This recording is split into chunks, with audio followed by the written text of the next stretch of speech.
viewer te subscriber te sang khiang te khuang leng YouTube channel nei tu kalau kompek le a tuna ka video tu kan kho thil video special li tu kho chung mi pui mual phau thei na le ming chiat na ni Assyria sa i apoi mo em ma chu wang chuan ka viewer te le ka subscriber te min lo share sakanga min lo post dar sakanga min lo ti viral sak do na nia chuan sap lo ten min lo sap sak do na nia ti kha kan soi du ani good morning veku ka viewer te ka subscriber te moderator te group admin te in java in good morning tripai veku le forward enang o mail bu ka tanga post kan don kan lo chiaranga sar khuang leng e dor e tung vela don mo CCTV an lo vuak mial em le i lo lo mo nimin khan kan pa te an kal a fil pan khak na tur bulkong chak dora mi thil thon an pe a an chuk lok lanin kan pa phone abo dai a CCTV umlo i lo hiat tak mial in katia hei phone nei tu pa nu pui mail pu kami kan unaw nu ania ati arun ngen ang hian CCTV chu aum ngeya sarpianga high school chirchir tu teacher in ador kota mi chef travel jong mu thei turin CCTV akama ada ngeya kan ena kan chuya thilpo kan kho chunga chuan a lo ni in kan sia ola tu na chuan CCTV kan en na te i lo clear lokang o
quality kan CCTV kan khira alan dana chuan khuang lenga chuan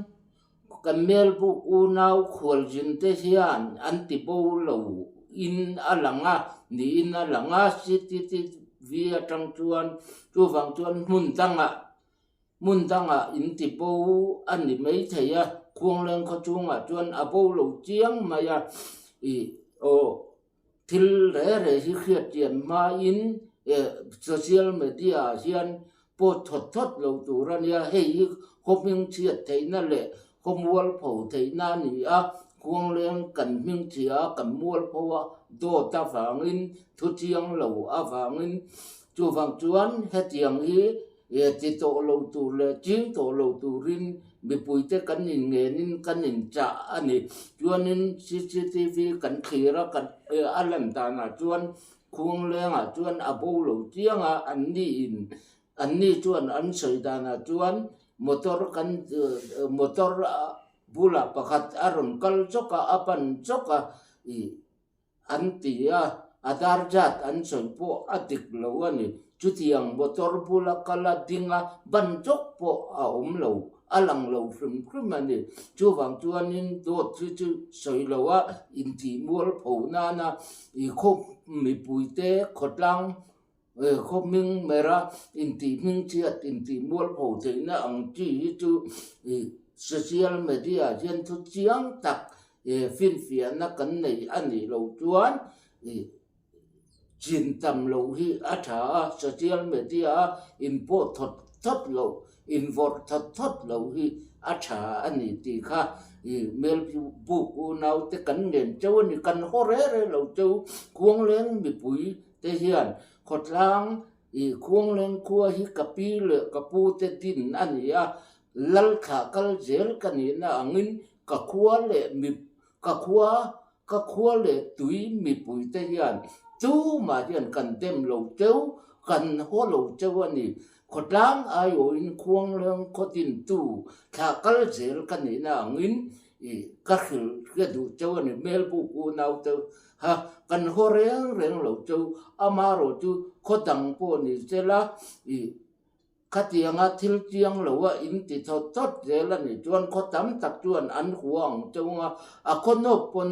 an pe du mayang chau ti kha alo omani kha thil khang theiani ti in chiata phim kurnana lo mang to turin melbu unau phone ti bo tu te chung kwa le motor nei tu te po kan cha du cheu ani kalome in javain fo in ni hun man nuam bye bye vek le